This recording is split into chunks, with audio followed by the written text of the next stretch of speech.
Peu importe ce que vous avez choisi de faire, je vous demande de vous y engager. J'aimerais que vous travailliez à fond là-dessus. Je sais que des fois, les médias peuvent vous donner la sensation que vous pouvez devenir riche et plein de succès sans travailler dur. Que votre ticket vers le succès sera le rap, ou le basket, ou devenir une star de télé-réalité.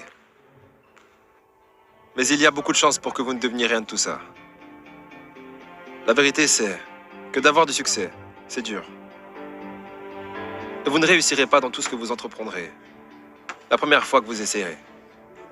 Et ce n'est pas grave. Souvent, les gens qui ont connu le plus de succès dans le monde sont ceux qui ont connu le plus d'échecs. J.K. Rowling, qui a écrit Harry Potter. Son premier livre, Harry Potter, a été rejeté 12 fois avant qu'il ne soit finalement publié.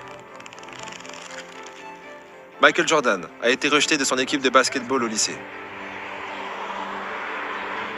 Il a perdu des centaines de matchs et a loupé des milliers de tirs au panier dans sa carrière. Mais il a dit une fois, « J'ai échoué encore et encore dans ma vie. Et c'est pour cette raison que j'ai réussi. » Ces gens ont réussi parce qu'ils ont compris que vous ne pouvez pas laisser vos échecs vous définir. Vous devez laisser vos échecs vous apprendre quelque chose. Vous devez les laisser vous montrer ce que vous allez devoir faire différemment la prochaine fois. Si vous êtes dans les problèmes, ça ne veut pas dire que vous êtes une personne à problème. Ça veut dire que vous devez essayer encore plus fort d'agir de la bonne façon. Si vous avez des mauvaises notes, ça ne veut pas dire que vous êtes stupide. Ça veut juste dire que vous devez passer plus de temps à étudier. Personne n'arrive au monde en étant bon dans tout ce qu'il fait. Vous devenez bon dans ce que vous faites lorsque vous travaillez dur. Vous ne marquez pas beaucoup de buts la première fois que vous faites du foot.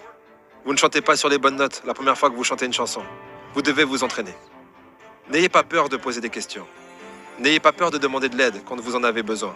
Je le fais tous les jours. Demander de l'aide n'est pas un signe de faiblesse, c'est un signe de force. Parce que cela montre que vous avez le courage d'admettre lorsque vous ne savez pas quelque chose. Et cela vous permet ensuite d'apprendre quelque chose de nouveau. Donc trouvez un adulte à qui vous pouvez faire confiance. Un parent, un grand-parent, un prof, un coach ou un consultant. Et demandez-leur de vous aider à rester sur le bon chemin pour atteindre vos objectifs. Je m'attends à de bonnes choses pour chacun d'entre vous. Alors ne nous décevez pas. Ne décevez pas votre famille, ne décevez pas votre pays, mais plus important encore, ne vous décevez pas vous-même.